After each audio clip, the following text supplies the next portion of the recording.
el discurso. Listo, te voy a mostrar. Les voy a mostrar. Ya llega. Bueno, ya comenzó el golpe. De eso tenemos que tener claridad. Era muy difícil en un país como Colombia que se aceptaran las reglas del juego democrático. Era muy difícil, indudablemente, después que le robaron las elecciones un 19 de abril de 1970 a la ANAPO, que no intentaran hacer lo mismo ahora. Era muy difícil que una oligarquía acostumbrada a exterminar físicamente partidos progresistas como la Unión Patriótica aquí decidiera aceptar las reglas democráticas pacíficas. Era muy difícil que quienes habían ya fusilado 6.402 jovencitos a lo largo y ancho de Colombia, simplemente para hacerlos aparecer como guerrilleros y colocar una bandera de seguridad aplaudida por el pueblo, falsa y ensangrentada de sangre joven y ensuciada de cocaína. Era muy difícil que estos poderes mafiosos de la corrupción, lo que bien llamó Álvaro Gómez Hurtado, el régimen de la corrupción en Colombia, acostumbrado al genocidio sobre el pueblo y acostumbrados a concentrar la riqueza nacional en sus propias manos y robársela, dejando el hambre detrás de sí y dejando la muerte, fuese a aceptar que alguien que no es de ellos, que alguien que es del pueblo, que haya triunfado en las elecciones limpiamente, con la mayoría popular, con el voto chocuano, nariñense, caucano, del litoral pacífico, con el voto bogotano de los barrios populares, de los obreros y de las obreras, con el voto de la juventud masiva, con el voto de nuestro Caribe libertario, lo fuesen a dejar gobernar en paz. Bueno, ahí está, Álvaro. ¿Qué impresiones te produce esto? Bueno, en primer lugar, son tantas las imprecisiones que uno podía detenerse en cada frase y tantas las mentiras. Comencemos, digamos, por su afirmación central, y es que no lo han dejado gobernar, y es que era absurdo pensar que la misma gente que se robó las elecciones de los años 70, del año 70 o 69, iba a dejar gobernar un gobierno de izquierda. Eso es falso. Es decir, aquí Petro comenzó con una casi que mayoría apabullante en el Congreso, en donde se tramitó la reforma tributaria más, digamos, más onerosa para los empresarios y para la gente y más favorable para el gobierno en casi 40 años. Es decir, le aprobaron una reforma tributaria que es lo fundamental para asegurar un gobierno, es que tenga cartera, se la aprobaron casi que inmediatamente. También la reforma pensional iba avanzando muy bien, es decir, a este gobierno el que no lo ha dejado gobernar es él mismo, es decir, su misma gente. A este gobierno comenzaron a aparecerle obstáculos y problemas cuando salieron los escándalos de corrupción de su hijo, de Armando Benedetti y de todo esto. Y lo que él pretende con este discurso es justificar esos hechos para que el sistema de pesos y contrapesos no actúe contra él. Entonces, él, viendo por una parte los escándalos en que anda inmerso, en que ya reconoce que son justificados y son comprobables, la violación de los topes, que es un delito que en este momento ocasiona la pérdida de la investidura, ya dándose cuenta de eso, comienza a decir, a tratar de disculpar eso, eso que lo obliga a enfrentar la ley, diciendo que es que lo quieren tumbar o que no lo dejan gobernar. Simultáneamente, disculpa su gran ineficiencia y negligencia administrativa, argumentando eso, si es el régimen, el Estado con menor, el gobierno con menor ejecución en años. Creo que ningún otro gobierno ha tenido una ejecución tan baja, a pesar de ser un gobierno claramente interventor. Imagínense eso, es decir, es que no sirven ni para eso. El tema, ¿cómo será que el tema del Ministerio de la Igualdad, un ministerio con semejante presupuesto, es absurdo, que no ha ejecutado sino el 0,20 y pico %, siendo un ministerio en donde, mejor dicho, con el mayor presupuesto de la historia y donde supuestamente iban a mostrar o demostrar el gobierno del cambio. Es decir, eso bastaría para hacer un escándalo, sino que han salido tantos escándalos que eso hasta pasa de agache, la ineficiencia del Ministerio de la Igualdad. Entonces, en este discurso lo que él pretende es básicamente justificar su negligencia, su corrupción y su falta de capacidad administrativa con un discurso victimista, que en eso es un experto, en donde dice que no lo quieren dejar gobernar y que esto es igual al supuesto robo de las elecciones del 70, que también es un supuesto. Eso nadie lo ha comprobado, eso pasa mucho en el discurso de Petro. Es decir, que parte de rumores y los convierte en hechos inobjetables.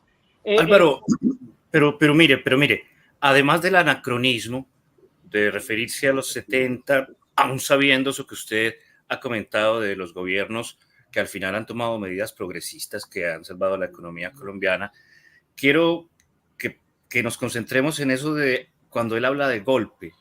Él habla, por un lado, de que le están haciendo un golpe blando, siempre lo ha dicho. Cuando le hacen oposición, se radicaliza cualquier crítica a decir que es parte de un entramado, ¿cómo se dice ahora? De una conspiración para hacerle un golpe blando, pero ahora está hablando de otro tipo de golpe, como de un golpe que él mismo y su pueblo deben hacer para lograr las reformas de otra forma o no. Bueno, sí, Silvio, o sea, que hay dos tipos de golpes, no, golpe blando y el golpe que propone. ¿Hablamos de eso ya? ¿Hablo ya? O... No, hablemos de eso más adelante porque tengo otros dos apartes del discurso donde eso viene. Pensaba que eso era como el plato fuerte más adelante. Como dice Silvio, él en este mismo discurso entonces ya va a exhortar a las comunidades a que se organicen, también le pide al ejército que no ataque a la población y el plato fuerte en realidad es cuando dice que él de una forma eufemística y dice seguiré hasta donde el pueblo me lo permita, seguiré hasta donde el pueblo lo diga. No, pero era para ubicar a los oyentes en cuanto a que podemos hablar de dos golpes. Él habla del golpe blando y del golpe social. A ver qué nos dicen los oyentes en sus comentarios, luego los leeremos. Sigamos con la propuesta yo sí, quiero contrapreguntarte ahí, Álvaro, porque, digamos, tú niegas, por ejemplo, que Colombia sí estuvo gobernada por incluso décadas, por unas oligarquías, ¿verdad? Entre comillas, o también conocidos como el uribismo, en las cuales verdaderamente Petro fue atacado, ¿cierto? Cuando era senador, fue perseguido.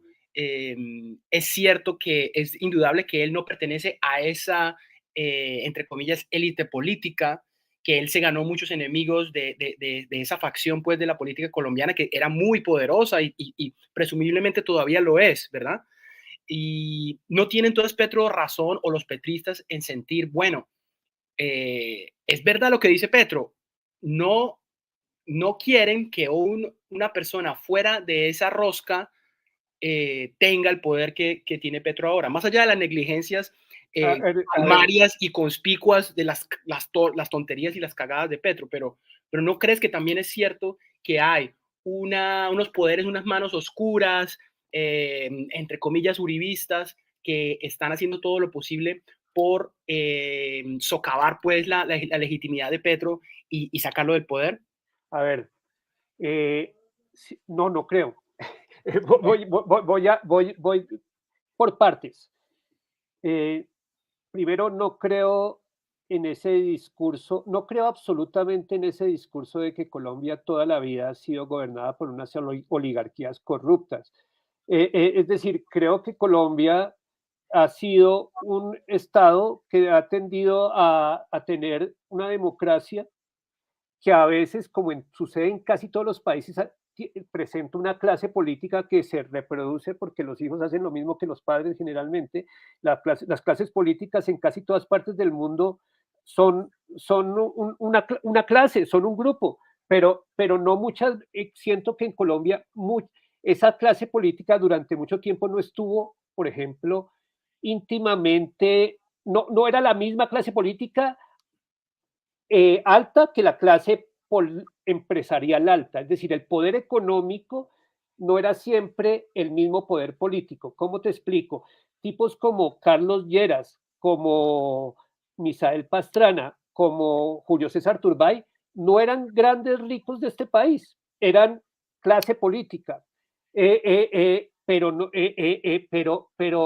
los ricos eran otros. Sí habían unas determinadas alianzas, pero no era una identificación absoluta. ¿Qué pasa después? Yo sí siento que después hubo que no ha sido siempre, hubo un momento en que hubo un sector muy duro que se subió al poder, como cuando se sube, digamos, el uribismo y todo eso, pero, pero yo no creo que hayan perseguido especialmente a Petro. Y de hecho, Petro fue protegido casi que por ellos. ¿Cómo? Sí, ¿qué? Pues siempre le mantuvieron los sistemas de seguridad. Es más, Petro sale elegido también con los votos de la clase política, no la uribista, pero la oligarquía, digamos, bogotana más tradicional relacionada con la política apoyó toda a Petro, los Samper, los Santos, todos esos manes apoyaron a Petro. Es decir, él subió con el liberalismo clásico al poder. Es decir, que es lo que se dice, es decir, Uribe tampoco hace parte de la clase política tradicional colombiana. Uribe es una figura nueva. Es decir, eso es lo que no dicen, Uribe no es, la familia Uribe no hace parte de una clase política nacional tradicional. Eso, que sea un tipo de derecha no lo convierte en un heredero de la oligarquía tradicional colombiana. Que otra cosa es que también sea un rico de ahora. ¿Sí me entiendes? Eso es otra cosa. Que con Uribe sí se unen en gran medida el poder económico y el poder político. Pero eso es un gobierno, eso no es todo. Eso no es todo el sistema colombiano y eso sucede en todas partes. Entonces, primero, yo no estoy de acuerdo que Colombia, con esa tesis de que Colombia siempre haya sido gobernada por una oligarquía explotadora. No creo, no lo creo, entraría a discutirlo. Ujú. Segundo, creo que Petro subió con el apoyo de gran parte de la casta política, lo que podríamos llamar la casta política en términos de Milei, ¿no es cierto? Ujú. Tercero, creo que Petro hace parte de una casta política también muy rica y que lo apoyó. ¿O quiénes son el clan Torres? Lo que pasa es que él es amigo de unos ricos nuevos que están íntimamente ligados con las fortunas obtenidas a través del narcotráfico y a través de la cooptación del Estado. Entonces, Petro, cuando dice eso, lo que está diciendo, lo que está también es tratando es como cuando uno se disculpa por lo que hizo y le echa la culpa a otros de hacerlo, como cuando los ingleses dicen esos genocidas españoles y no se acuerdan de lo que hicieron ellos en los Estados Unidos o los americanos, es más o menos una inversión de la culpa.